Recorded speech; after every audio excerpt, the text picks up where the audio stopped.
Viva la Franc! Hey folks, it's your buddy Mike Messier, Napoleon, Joaquin Phoenix. I saw this movie today, a matinee. I really made an effort to see this today because it was the last day in IMAX, 3 o'clock. For whatever reason, I didn't rush out and see it, but I definitely wanted to see it on the big screen, and I definitely wanted to see it on IMAX. Although I typically do prefer the Dolby Digital screen auditoriums. Why, you might ask? Because for whatever reason, IMAX, at least around here, does not have recliner seats, and Dolby Digital does. So, but this IMAX screen was very pleasant. I did get to the theater late. I had many activities and errands to do today. I got to the theater. The movie started at 3. I got there in the auditorium, I would say at 3:35 by the time I actually got in there. And you might be thinking, well, gee whiz, Mike, that's half an hour of the movie you missed. No, because they play at least 20 minutes of previews. So I probably missed 12 or 13 minutes because I think with a big movie like this, they probably had an extra preview or so. And when I got into the theater, the opening scene, I guess spoilers, it's a battle scene, but there was an inner voice in my head that said, don't worry, Mike. You're basically seeing like the beginning. Like there's going to be a lot more to this movie, and I was able to catch up to speed. So the scene that I got in there, and often, folks, I hate myself, and I don't like coming into the movies late because a lot of these filmmakers make the opening scene so important. This one, it was so, I'm sure it was important, and I may make a point of seeing this movie again, honestly, because I enjoyed it, and I would like to see what I missed, but I could kind of pick it up. It's basically the battle that gets Napoleon kind of promoted, okay, where he starts rising in the ranks. Now, look, folks, I guess I'm not a big historian, although I'm French, and, I do find conflict interesting. Storytelling is, conflict is the number one thing, and what better conflict than war, battle? And especially back in the days when we didn't have these nuclear weapons or these machine guns that killed people so easily, you actually had to earn a kill, you know what I mean? Not to be a sicko about it, but I mean, there's something more poetic and more human about the hand-to-hand or even the musket or the sword fights. That's where the real fun is in battle, for those of us that are not doing it. So in any event, folks, I like this movie. I mean, I enjoyed it quite a bit. You know, like the rest of you people, I go on Facebook, I go on Twitter, and I see people, I hate this when people do their little Facebook blurbs. Like, before you realize what you're reading, they've given away their precious opinion about a movie. Oh, Napoleon, blah, blah, blah. Like, it's like, okay, asshole, I get it. At least I do a goddamn video where you have to sit here and watch me talk about it. I like the movie. Look, I'll be honest with you. I'm a great actor.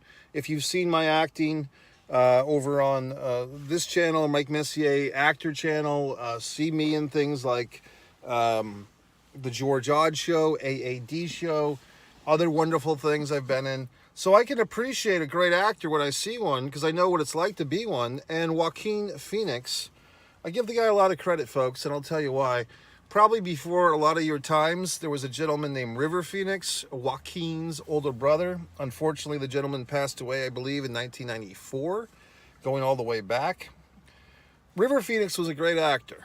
He really was. He was in Stand By Me as a child. A really underrated movie by River Phoenix is A Night in the Life of Jimmy Reardon.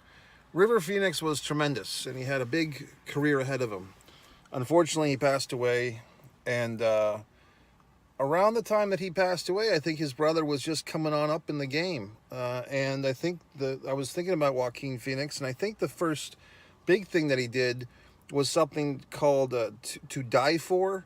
It's a Nicole Kidman vehicle, meaning she's the star of it. A really good Nicole Kidman movie. She looks so hot in that movie.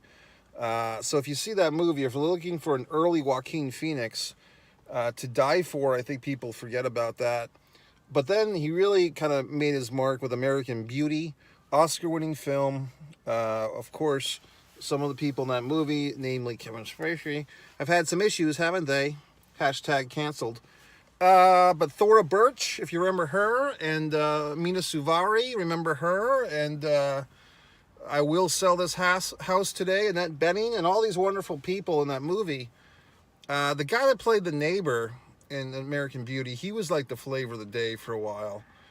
He was like a good character actor. He kind of had a couple of good roles around then. But anyway, Joaquin was in that one with the plastic bag. This is the most beautiful thing in the world. Then we see him in Gladiator, which I saw in the theater 3 times as a young man. And he's really come into his own. So much so, folks, that I'm sure a great deal of you don't know who the hell River Phoenix is. Or if you do, to you, he's a footnote to Joaquin. So I give Joaquin a lot of credit because of a certain generation, you know, River Phoenix was just leaving this huge void. And I believe Joaquin, with the Joker and everything else, I think he's done his brother proud. And I think he's a great actor. And as a great actor myself, I'm man enough to admit it. And I start to wonder when I see a vehicle like this, could I handle a starring role in a film where you're basically in every scene? Could I carry a picture, as they say in the business? I don't know. I think I fucking could. I'd like to try, assholes. So I say, tip of my goddamn American flag hat to Joaquin Phoenix. Very few times will you find me put over somebody like I just did to him. I think he's a great actor. I think he takes every role seriously. There was another movie I saw where he played like this quirky ADHD guy. I'm trying to remember. It had a weird title to the movie. But I like Joaquin Phoenix's acting. And in this movie, he takes on a real bad guy. Now, people have put Napoleon, I believe, I could be wrong, but they've put him in the same sentence with Adolf Hitler and other things. I'll tell you a funny anecdote. You want to hear one? I was once being recruited or drafted into a multi-level marketing scam. Some crap that was like, it was like some type of elixir. It was like a liquid, whatever the fuck. And the guy trying to sell me this shit was like a British guy. He had like a British accent. And I come in and I'm like, go to some seminar or whatever the fuck. And I'm filling out the paperwork and I'm signing my name. And he notices me signing my name with my left hand. And he says, "Oh, you're left-handed? Napoleon was left-handed. Hitler was left-handed. All the great leaders were left-handed." It's like, holy shit, this motherfucker just put me in the same damn sentence with Napoleon and Hitler. And he was saying it like he had an apostrophe in front of the H. He wasn't even saying Hitler. He said Hitler and Napoleon. All the great leaders were left-handed, with this maniacal look at his fucking eye. So, needless to fucking say, that was the last time I went to that opportunity. Okay, god damn. Those things are still around, the Amways and all the horse shit. There's an interesting documentary on Amazon Prime, I believe, about Lulu Rich. You know, women's clothing, another multi-level marketing scam. Anyway, let's go back to this movie. Beautiful woman played Josephine. Now, I guess I'm just not very good with my history, folks. I'll be honest. I didn't realize Napoleon had a fucking brother. I fucking thought Napoleon was Italian. I don't know what the fuck I was thinking. I thought Napoleon was Italian the whole time, but he's French. I don't know what the fuck I was thinking. Sorry. But, I mean, I really just didn't know my history about Napoleon, and now I have this slanted view. One asshole on Facebook said, well, this, I think he was actually a friend of mine, he said, this movie feels like it was written by Napoleon, because Napoleon is like the good guy in this thing. Like, we're really experiencing things from his point of view. He's got this horrible wife, Josephine. He marries this woman. He inherits her 3 brats. And then she's cheating on him right away, and he still loves her. And whoever the actress was, very beautiful woman. So, I mean, that's always the key. Nice face, nice eyes. And you can see why they cast her because, I mean, she is kind of a showstopper, okay? You know, so I like the movie. I mean, I didn't really know all this stuff. I do feel like this is a movie that I'd like to see on the big screen again. I'd prefer to see it on an IMAX or Dolby Digital. I guess I missed the ship. And to be quite honest, I don't know if this movie's setting the world on fire as far as the not to say the ratings, but the attendance. I'm trying to think of other aspects of this movie. The battle scenes were great.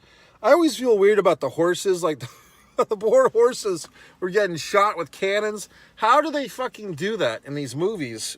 I mean, it's not all... I mean, is it all CGI? Because the horses look very realistic. They look like they're flopping around and getting beat up. But they can't do that, you know? So anyway, I like Napoleon. Good job, Joaquin. I say go see it. MikeMessier.com. Buy my books.